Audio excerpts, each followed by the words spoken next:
So yeah, we do tend to spend quite a bit of time in parks. The two major parks that we have in Whitechapel is Swedenborg Gardens and Alta Valley Park, which are kind of at opposite ends of the ward.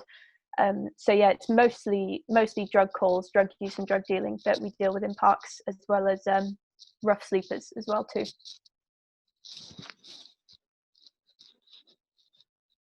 Yeah, so I mean, I'll just add to what Mel said. So we do work with other organizations to improve the facilities and the use of the park. We tend to have a lot of people that use the park benches, especially as a place to sleep and camp.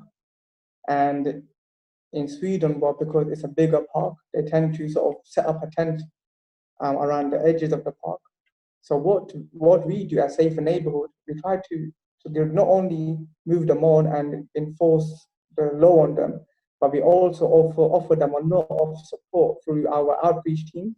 So we work very closely with charitable organizations such as Whitechapel Mission and St. Mungo's Church, where we actually refer them to their schemes, and then they go about either trying to provide them with housing, temporary housing, temporary care, and other ways to help them improve and better their lives.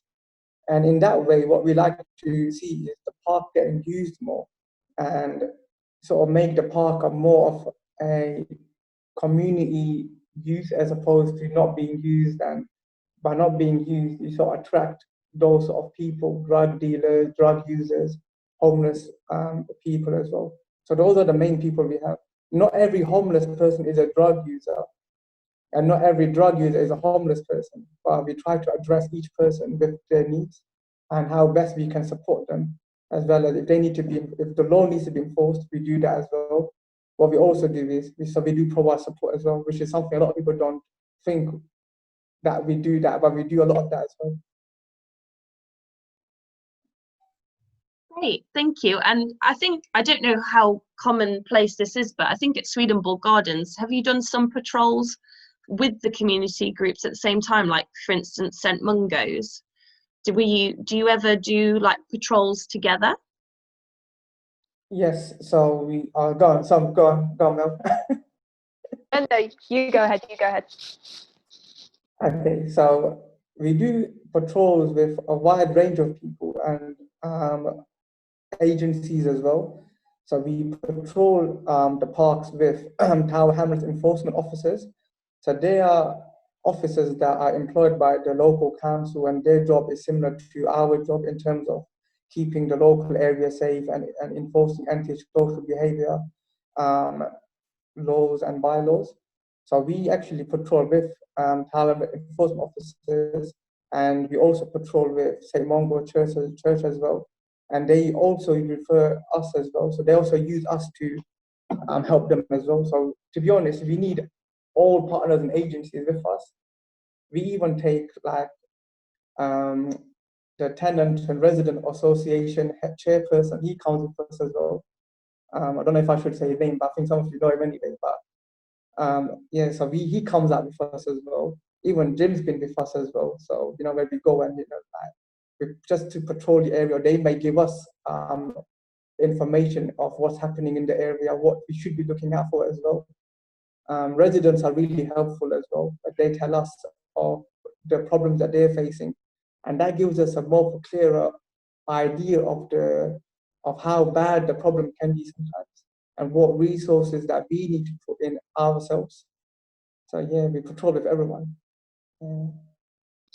Just to add on to what Arif was saying, in terms of patrols that we do with homeless outreach, they can be quite helpful for us because a lot of the time the homeless community, some people can be more reluctant to engage with police because they think we're sort of there to punish them more than to like provide outreach.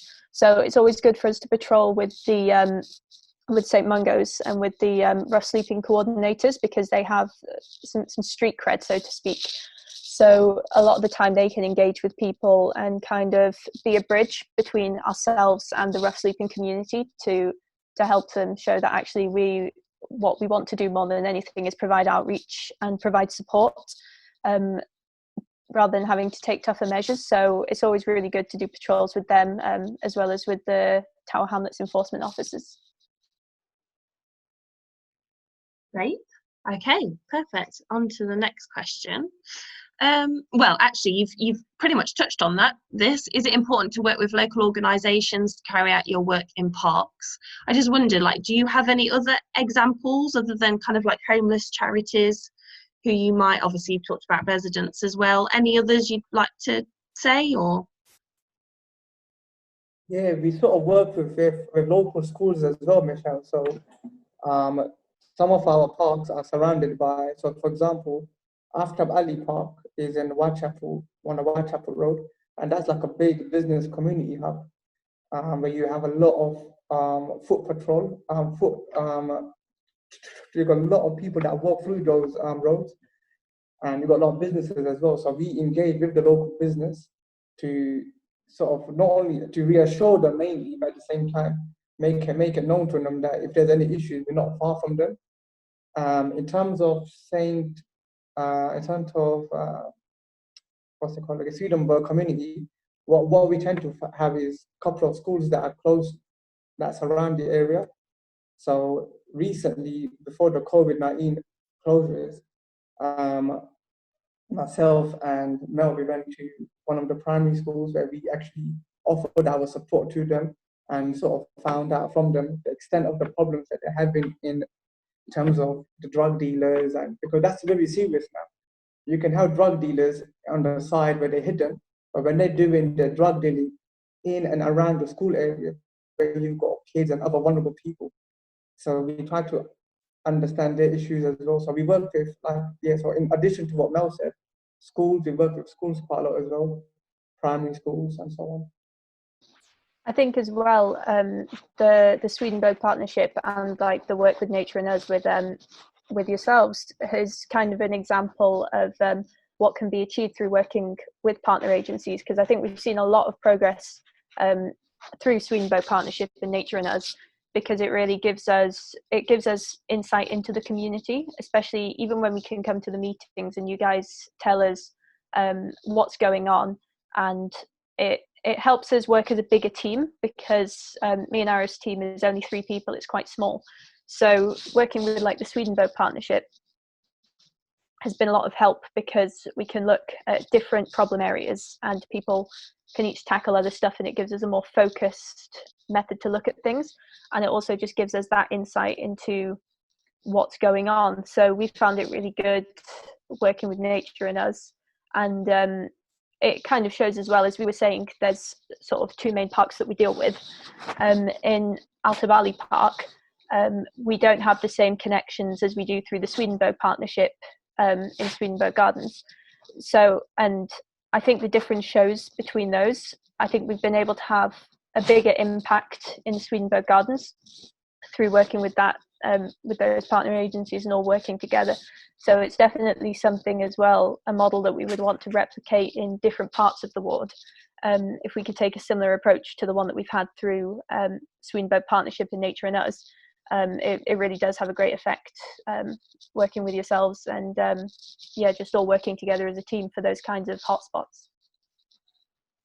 Yeah, I agree, and I think it's been really surprising how many different individuals and organisations from the Swedenborg Partnership have fed back how important the meetings have become, and how I think for me as well, one of the main things has just been that morale boost, because it just makes you feel like you're more positive, and like we really can do this when there's more of us kind of helping each other out and giving each other that support, and having such a wide range of different people at the meetings and doing the work in the park is just really great, and we can pool our resources and our skills and knowledge together.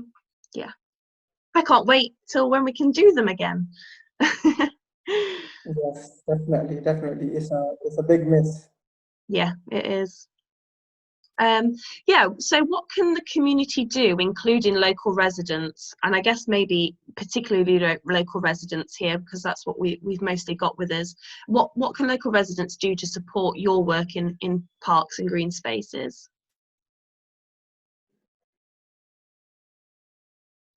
So I would always say that the biggest thing is reporting, which we say over and over again to people, like report. It's easier said than done, to be honest, because quite reasonably we see a lot of reporting fatigue from residents, because when you have a serious ASB problem or serious drugs problem, it takes a long time and a lot of work to sort it out, which is hard for residents because they call 101, they're on hold for half an hour, they finally get through, they report, and they feel like they're reporting and nothing's happening. So what we then do see is a decline in reporting, which when you look at it statistically, it looks to us like, oh, that problem's getting better. Really, it's that people aren't reporting it as much anymore. Whereas when people really persevere with the reporting, which is something that we see in Swedenborg Gardens, is people keep calling up and keep letting us know there's a problem, then we know where to task our resources. So I would say definitely any information that can be given is great to be passed along to us by residents, because residents are kind of our eyes and ears on the ground, and just real perseverance with reporting things, because those reports that get made are what we use to map out where our biggest problems are. And obviously, as we were saying, if people get tired of reporting and they report less, then it starts to look to us like the problem's gone down and we'll shift our focus somewhere else.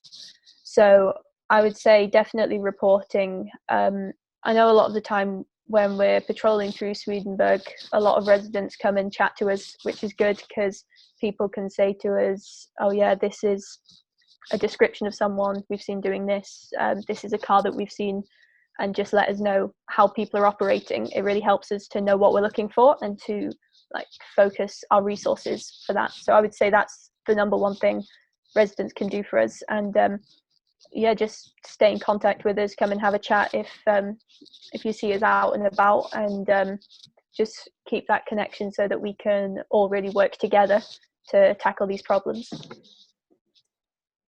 Yeah, I would just add to what Mel said. Two things I would say is, one of them Mel already touched on, but I would definitely say approach us. We actually get really happy. It sounds weird, doesn't it? Yeah, but we actually get very happy when people approach us and say hello to us and discuss the issues with us. And I would definitely say, do not hesitate to come and talk to us, and whatever it is, whether it's in the park or whether it's on the road, just approach us, and even just say hello to us. It's like, it makes us feel like we actually worth like people recognize us, in the sense that we get we actually feel nice and happy when people do come and approach us. What we used to have before the virus was a weekly meeting. So every week we used to have a meeting in our office for all the residents to come, and you can come. I used to be on a Wednesday. You come.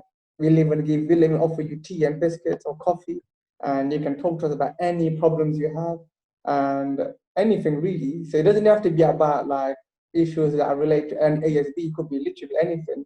If you got problems with the exams, just speak to us, man. We may be able to help you. So it's not about just policing issues. Just approach us. We may be able to help you with anything, as much as we can, or direct you to stuff that So if we can't help you ourselves, we try to direct you towards the right people. And the other thing I'd say is treat the park as it's yours. So use the park, look after the park, use the facilities within the park. Because if you don't use the park, who else is going to use the park. So if you use it, your kids use it, your whole community starts to use the park, it attracts less antisocial behavior, less drug dealers, because they like to be in a discreet place. You see, if I was to do drugs, I'll go somewhere where no one can see me. If I know there's a park where no one can see me, I'm going to use that park, isn't it? So I would definitely say, especially when the weather's getting good, use the park. I know it's coronavirus and everything, so try to be careful how you use the park. But just use the park, go on a picnic if the weather's good, do whatever you've got to do as a family and as a community. Just get together and try using the park as much as you can. Enjoy the nature, but if you don't, someone else is. So yeah. Over to you, Michelle. Just to add on to that, especially during the last few weeks of the lockdown, I think because I actually live in North London, so I feel quite sad that I feel very separate to Tower Hamlets. I have felt separate to it through most of this. So I've really tried to, because of my work, I've been exploring green spaces around here that aren't like the beacon parks. You know, it's not Regent's Park, it's not Hampstead Heath. I'm going to those parks that might actually initially look quite unattractive, but those parks are so important. And I think sometimes that is a bit of an issue, is where these parks that are a bit more nondescript, they might not look as jazzy, kind of get forgotten by communities, and they get used for more negative reasons. But I've really found that if I just kind of sit in those parks for a while, maybe take some food there and just really look around me at, you know, what are some of the nice features about it. And you know, I think we can find really nice things in some of the parks that might not seem it at first. And again, you know, finding out, is there any interest in with other local residents in your area about use of the park more? Could there be any kind of activities or just very informal events, a big picnic where you get together and use the park maybe a bit more? And again, you know, please feel free to email us, the Friends of Tower Hamlets Cemetery Park, if there are any local parks to you that you're kind of feeling like you think it could do with better engagement. And that's something we, you know, we don't have the answers to everything, but we might be able to point you to any groups that are already involved in those parks that you might not already know about, or any other local organisations. Okay, right then, let's go on to the next one. Bit more light-hearted. Do you guys have any interesting police stories to share?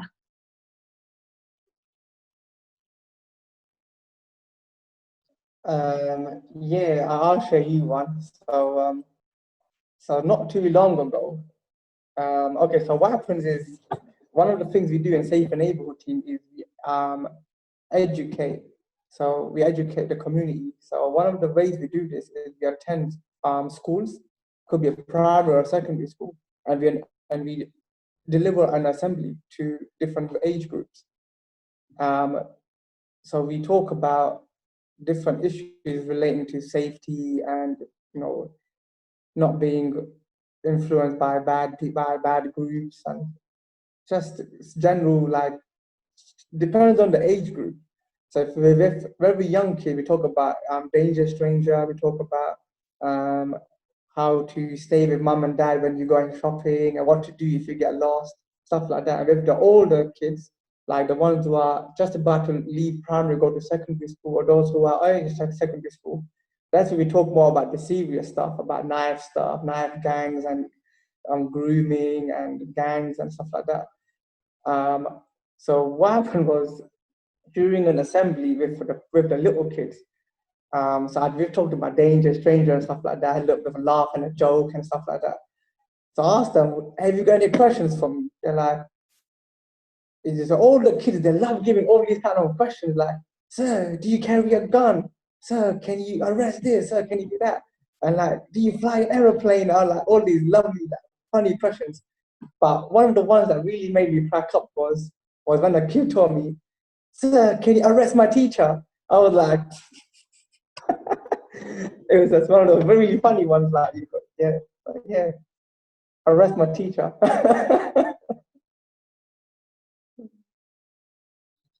Yeah, I think kind of in the same vein, I think probably the most fun like stories we have is doing the school talks, because like kids just like ask the funniest questions. And it was quite funny in one of the school talks we were doing. We always say to them, like, okay guys, who do you call if you're in trouble? Like, what's the police number? And they 80% of the time say 911. Which, so I suppose it is a good thing that we're there to tell them, but yeah, it's quite rare that they actually say 999. They all think it's 911. Too much American series, yeah. Yeah, that's really, I mean, you just don't even think about that, because actually that could, you know, that could be a significant issue, couldn't it? You know, if there aren't enough resources for you guys to actually go out into the community and talk to people. Yeah, anyway, hadn't thought of that. Great. How has COVID-19 impacted your work?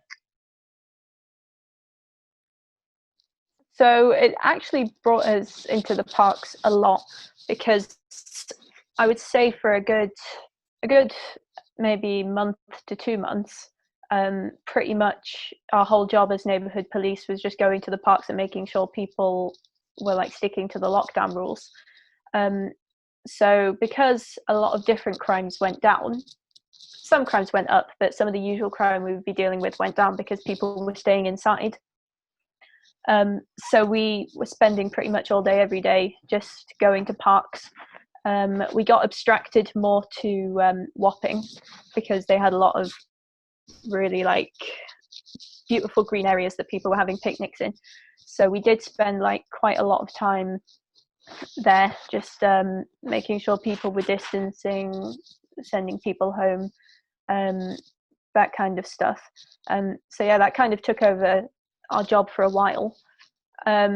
We did see shifting crime patterns. Particularly, we saw a lot more people reporting stuff that's happening on their street, reporting things that maybe their neighbours were doing, just simply because people were then home all day and they were seeing a lot more. So we've had a lot more reports of kind of local ASB, drug dealing, and more intelligence coming in on that, because people are spending more time at home, they're seeing more stuff that's going on, which has been helpful to us in some ways for focusing our attention. And we've had a lot of neighbour disputes since COVID-19 started. I think it's which are quite difficult disputes to deal with, because it's not a matter where you can say to two people, okay, well, avoid each other, as they can't avoid each other. So I think we've dealt with 4 very serious neighbour disputes since COVID-19 started. For one thing, because people can't avoid each other, and also I think staying inside a lot has made some people act in a way that they wouldn't normally, maybe just due to the stress, really, of everything that's going on. So there's been a lot more tension between neighbours, which we're seeing start to cool down, which is good. But those have been the main changes to our job since COVID. But as lockdown sort of eases up a bit, we're seeing more of a rise of the crime that was going down before, but then also an easing of the kind of serious neighbour disputes, and just sort of a lower level of people arguing out of frustration. So yeah, it's kind of it's give and take. Sort of during COVID, it was like one thing went up, another went down. Now it's just coming back, sort of balancing out again.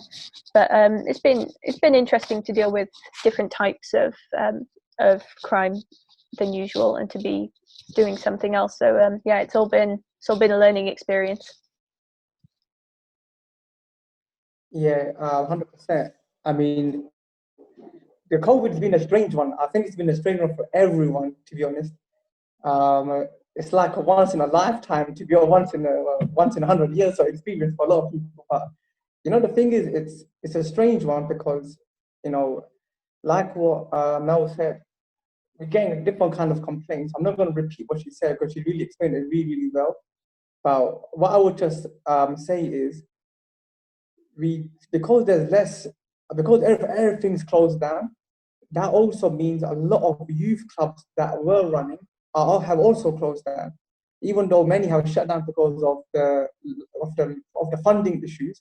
But that's a different topic. We can talk about another day. But just the ones that were even open, the very few that were open in our ward, even they've had to close down. So now you've got a lot of people that would have gone to youth club to channel some kind of energy, meet their friends, and have that mental balance with the physical balance. Now, what do these people do at home? So there's that real danger now where we've seen, not myself personally seen, but we've seen a lot of domestic violence has gone up because of the COVID. So that's one problem that in the Met we've come across, that there's a lot of domestic violence.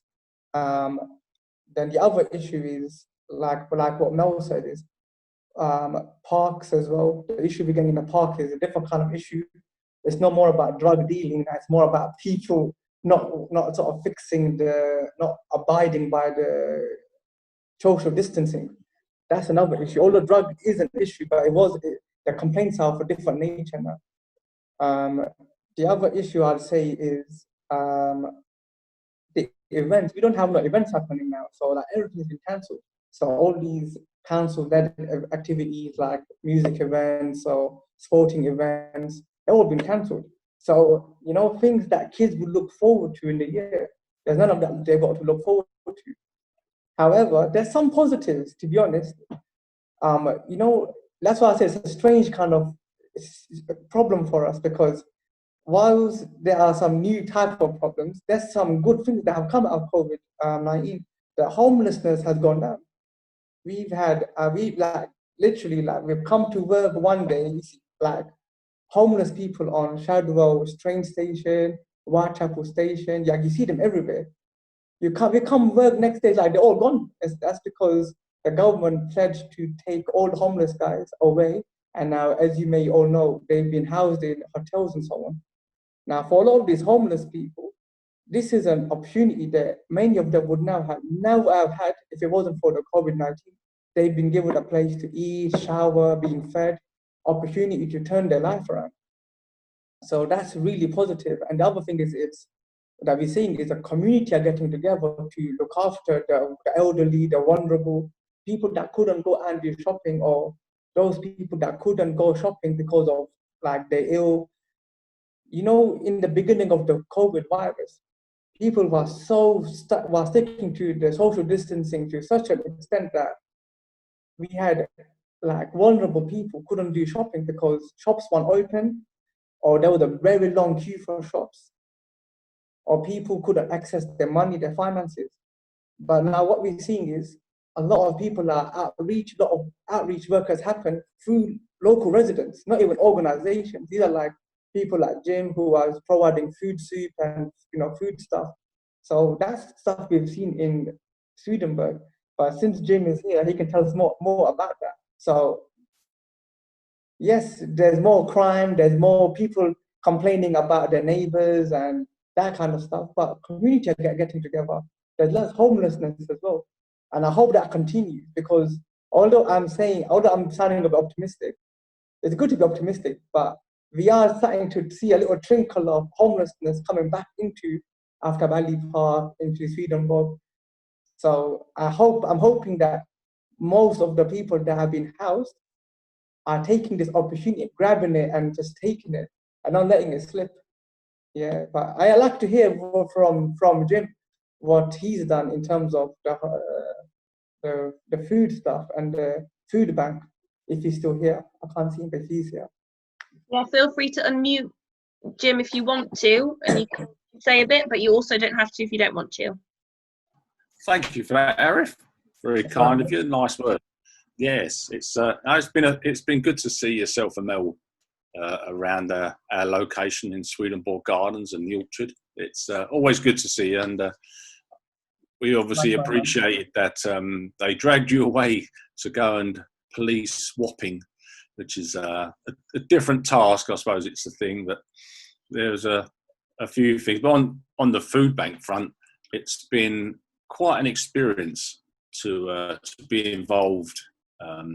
It's hard work on a Friday. So it's like, on average day, it's 10 o'clock till 6 o'clock, and it's simply unloading food into the crypt of a church and then compiling it all. And then we have food pickers, and then on average, it's 60 to 100 carrier bags of food, and then they're distributed, and then we bring food back to here, which we make up into about 18 carrier bags, and then distribute to residents. It's been an amazing experience to actually see the smiley faces of residents that maybe I've never spoken to before. And somebody that's helped me do the bungalows down here, and they said, even though it's people they've seen before, it's a different smile. It's you get the smile when they say hello, good morning, acknowledge you, but the smile that you get when you give someone a carrier bag of food is a completely different one.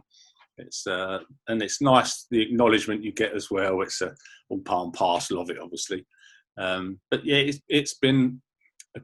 I suppose it's a sad state of affairs, this COVID thingy, but it's brought out a lot of good from people, and it's. I know it's going to go on for months. It's not going to finish on July the 4th. It's the food banks, I think, have already been advised they'll be in demand for months. Maybe for different people. It won't be the people that can't get out. It might be the people that no longer have a job. So the situation will change there anyway. But it's thoroughly enjoyable, hard work, but thoroughly enjoyable. And that stuff is very good. On the moving on a little bit on the homeless front, the another WhatsApp group I belong to, which is Shadwell Citizens and Shadwell Responds group. We had some of the subjects we talk about is food, homelessness, and things. And one of them is that they're looking now at being aware that the hotel situation, although they're now funding it some more, and it will continue for a while, they're looking at the prospect of having what they call modular housing. For us, they're trying to get the piece of land at Tobacco Dock. They're targeting that area to build modular housing for single homeless people, where they'll also get the support from care, if it's drugs, alcoholism, or none at all, they're just simply homeless. That's a project that's on the horizon that they're after doing. It could be maybe there for 7 years is what they're looking at doing. So the continued support, when at some point they will unfortunately turf them out of the hotels that they're in. We have seen some of the people that, obviously the rules that they're governed by is there's no drugs, no alcohol. If you do get caught, then you're out on the street, I'm afraid. So we have seen some of them appearing in Swedenborg Gardens. But as per the advice, which is something I always do, is you report it. And it's logged, and we look forward to seeing the response that we get. And we know we're going to get it in that thing. If I may carry on again, the SNT Zoom meeting I was on the other evening, a question was raised about antisocial behaviour and the response from senior people. And what we were told was that ASB doesn't produce very good figures for KPI. And because they're judged on KPI, unless it's a court case... Sorry, what's KPI? Key performance indicators. Yeah. If they take someone to court and they get a success story from it, you get a nice tick on your KPI. Antisocial behaviour doesn't produce anything on KPI figures. So I was wondering if that affects, we know a good job that Mel and Arif both do, but does it affect yourselves knowing that maybe, I don't know, do you think it's like undervalued because the work you do doesn't give your seniors any KPI sort of figures? That's ridiculous. You know, that's a very good question, Jim. What it is, a lot of our role is what I would say, you can't put a number to it. So, for example, if I go to patrol, but I don't arrest no one, I don't issue any warnings to no one, but my mere patrolling, I'm able to reassure the residents, I'm able to bring in some intelligence. It has no figure to it. Does that make sense? You can't put a number to that. So that's why it's like, when I first started my role as a PCSO, I could not understand this. Why is it that something that is so important has nothing to measure with?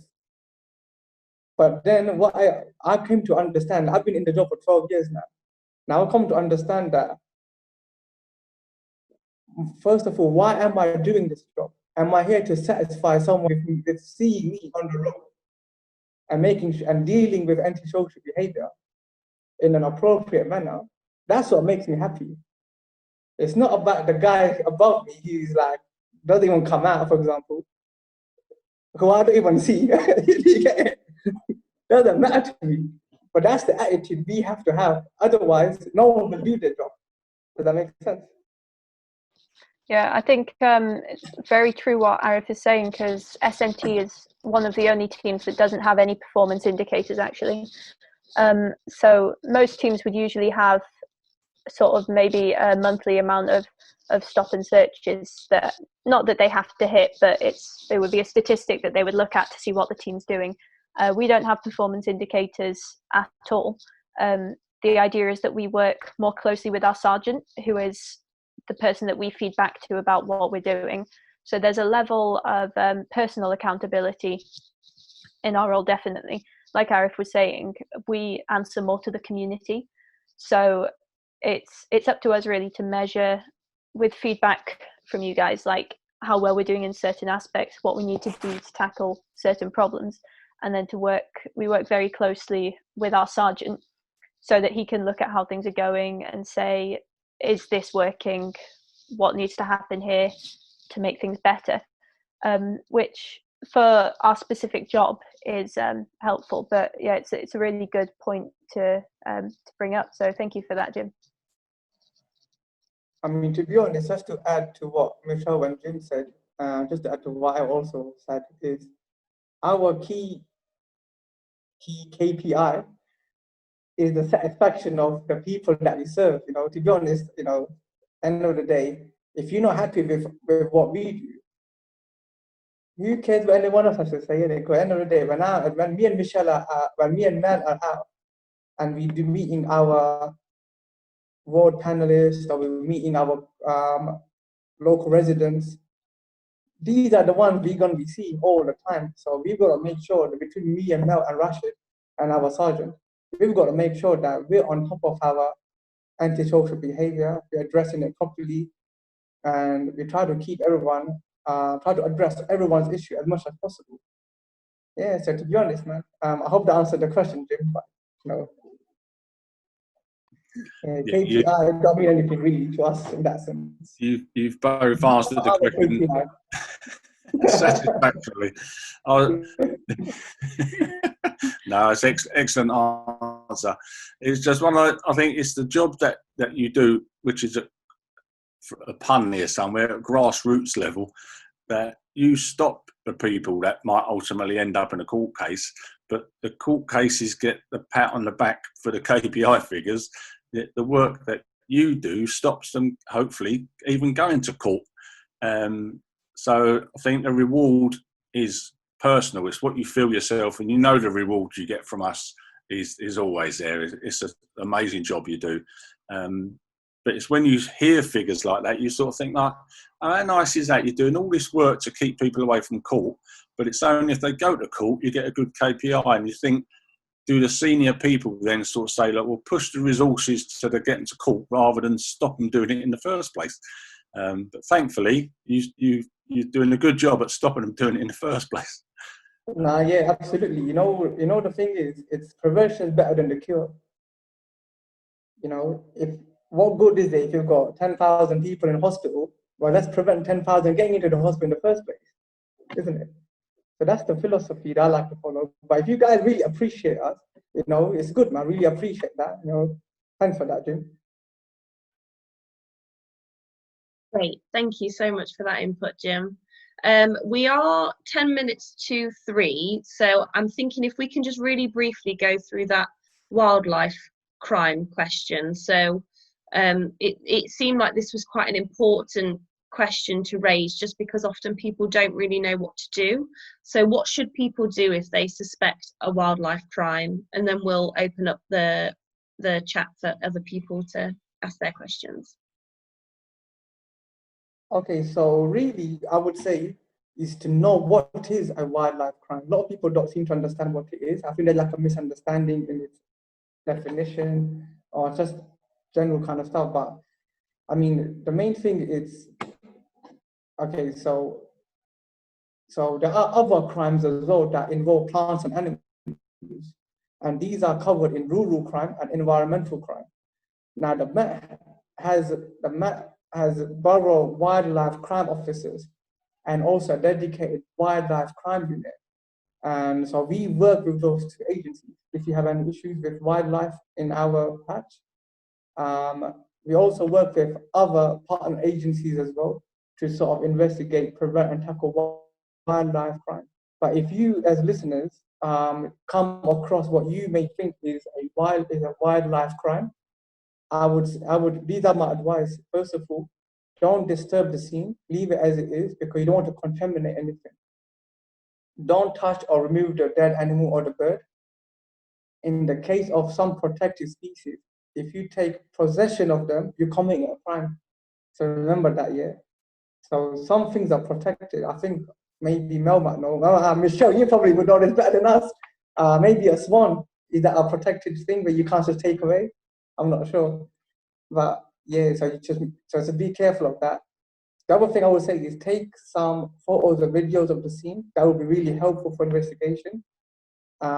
If you see any vehicles that you feel is involved in the crime, take the number plate as well.